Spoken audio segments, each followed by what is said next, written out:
Hello दोस्तों, कैसे हो आप सभी लोग। आज की इस वीडियो के अंदर आप लोगों का स्वागत है। तो यार आज की इस वीडियो के अंदर ना हम सॉल्व करने जा रहे हैं अपना लीड कोड का क्वेश्चन नंबर 88 जिसका नाम है मर्ज सॉर्टेड एरे। चलते हैं अपने बोर्ड के ऊपर और समझते हैं कि ये क्वेश्चन कह क्या रहा है। तो देखो यार, मैं तुम लोगों को बताता हूँ कि ना ये क्वेश्चन कह क्या रहा है। तुम लोगों को ना इस क्वेश्चन के अंदर गिवन है एरे नंबर 1 और उस एरे 1 का जो साइज है वो है m, ठीक है।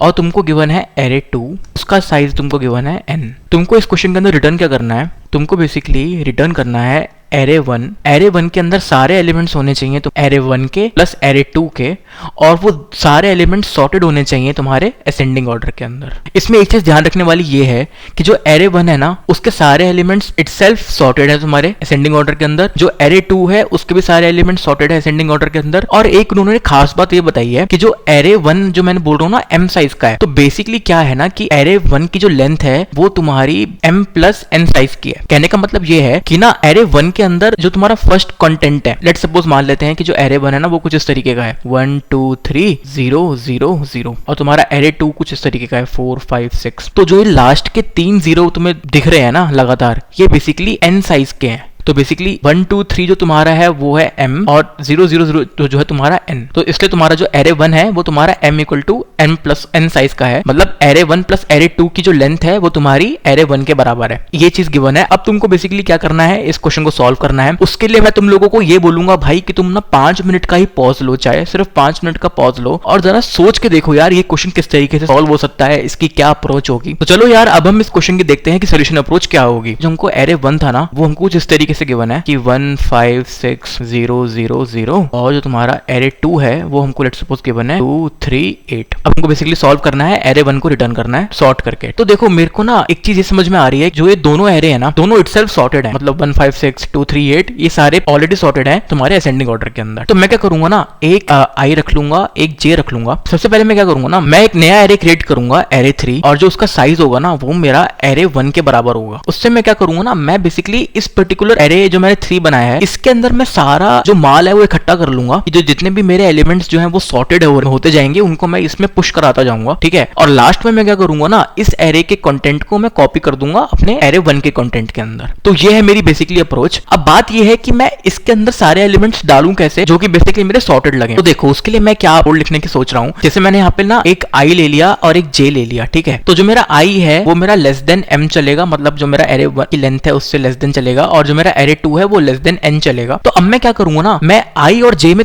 लड़ाई करवाऊंगा और मैं ये चेक करूंगा कि भाई इन दोनों में से छोटा कौन है। तो वो बोलेगा भाई कि ना फर्स्ट छोटा है। तो मैं बाहर के लिए इस पर्टिकुलर एरे का जो मैं डुप्लीकेट एरे बनाया है इसको फिल करने के लिए मैं यहाँ पे बेसिकली एक इंडेक्स नाम का वेरिएबल ले लूंगा, उसको स्टार्ट करवा दूंगा 0 से। अब क्या करूंगा, मैं चेक करूंगा कि भाई आई और जे में छोटा कौन है। वो बोलेगा भाई कि आई छोटा है, तो मैं बोलूंगा भाई इंडेक्स पे जा और आई की वैल्यू क्या है 1 वो डाल दे। फिर वो बोलेगा, फिर जैसे ही मैं इस बार क्या हुआ आई छोटा था ना, तो जो छोटा था ना उसको मैं इंक्रीमेंट करूंगा। तो अब क्या हुआ, आई बढ़ के 5 पे हो गया। अब 5, अब आई और जे में कौन सा छोटा है, भाई 2 छोटा है ऑब्वियसली, तो मैं यहाँ पे 2 को डाल दूंगा। अब इस बार क्या हुआ, जे छोटा निकला तो जे को मैं इंक्रीज कर दूंगा। अब 3 और 5 में से क्या छोटा है, 3 छोटा है। वापस से जे छोटा निकला तो यहाँ पे 3 डाल दूंगा, जे को वापस इंक्रीज कर दूंगा। 5 और 8 में से क्या छोटा है, 5 छोटा है, 5 डल जाएगा। अब बेसिकली आई छोटा था तो क्या होगा, अब आई बढ़ेगा। अब 6 और 8 में से क्या छोटा है, 6 छोटा है, तो मैं क्या डालूंगा इधर 6 डाल दूंगा। तो जो मेरा आई है वो क्या हो गया, उसकी जो लेंथ है वो पार हो गई है, तो मेरा जो आई है वो बड़ा हो गया। अब मेरे पास क्या बच गया है, ले देख के सिर्फ ये 8 बच गया है, तो मैं 8 यहाँ पे डाल दूंगा, और जो मेरा रिजल्ट है वो तुम देख सकते हो यहाँ पे बन गया है 1 2 3 4 5 6 8। तो अब मेरे को बस इस अप्रोच को कोड करना है। चलते हैं अपनी सीधा लीड कोड के ऊपर और इस पर्टिकुलर अप्रोच को हम कोड करते हैं। तो चलो यार फटाफट से अब मैं इस अप्रोच को कोड कर देता हूं जो हमने समझी है पहले। सबसे पहले मैं बना रहा हूं अपना एरे 3, इंट एरे 3 साइज क्या होगा, नम्स डॉट लेंथ के बराबर होगा, ठीक है।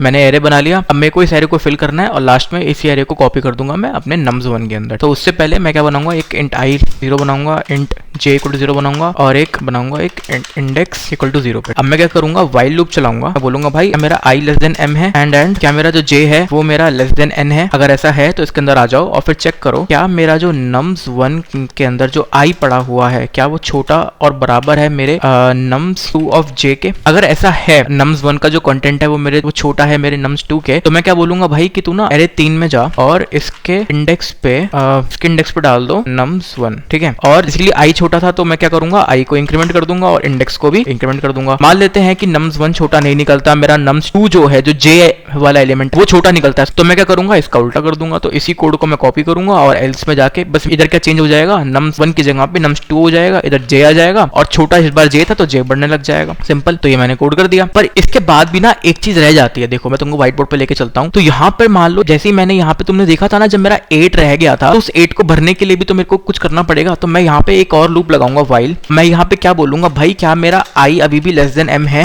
मतलब कुछ माल बच गया है क्या? वो बोलेगा हाँ भाई माल बच गया है। तो मैं कुछ बोलूंगा भाई ठीक है माल बच गया है, तो वापस से एरे 3 में जा और उसमें माल को कॉपी कर दे। फिर मैं बोलूंगा भाई क्या j का माल बच गया है? मान लेते हैं कि j का माल बच गया हो, तो बोलो मैं बोलूंगा j के साथ भी सेम काम कर। बेसिकली ये कोड लिखने से मेरा क्या हुआ है, जितना मैंने कोड लिखा है अब तक, कैसे मेरा i लेस देन m है, j लेस देन n है, दोनों अगर लेस देन m और n है, ठीक है, तो उससे क्या हुआ है, मेरा जो एरे 3 था ना वो भर चुका है, उसका सारा जो सॉर्टेड माल है वो पड़ा हुआ है nums1 और nums2 दोनों का। अब लास्ट के अंदर मेरे को कुछ नहीं करना है, जो मैंने अपना एरे 3 बनाया है उसको उठा के मेरे को कॉपी करना है कहाँ पे, अपने nums1 में। सिंपल। तो ठीक है मैं वही करता हूँ। मैं क्या किया, एक फॉर लूप लगाया, nums1 पे जाओ और nums1 पे जाके जो मेरा idx था उस इंडेक्स पे क्या डाल दो, तो मेरे एरे 3 पे के idx पे पड़ा हुआ है। इस कोड से अब होगा क्या ना, लास्ट वाले कोड से मेरा जो सारा एरे 3 का कंटेंट है वो कॉपी हो जाएगा मेरे nums1 एरे के अंदर, और वही हमको इस क्वेश्चन के अंदर करना था। अब मैं इस कोड को एक बार यहाँ पे रन करता हूँ और जो देखते हैं जो टेस्ट केस हमारे पास हो रहे हैं या फेल। तो मैंने यहाँ पे रन पे क्लिक कर दिया है, ठीक है। तो टेस्ट केस तुम देख सकते हो यहाँ पे लोड हो रहे हैं, ठीक है। तो अब मैं क्या करता हूँ, अपने इस कोड को अब एक बार सबमिट करके देखता हूँ। तो मैंने यहाँ पे सबमिट पे क्लिक कर दिया है और देखते हैं हमारा कोड सबमिट होता है, क्या होता है। Alright, cool. तो देखो यार हमारा कोड सबमिट हो गया है यहाँ पे। आज की इस वीडियो के लिए इतना ही। अगर आपको ये वीडियो अच्छी लगी हो तो मेरे चैनल को सब्सक्राइब जरूर कर देना।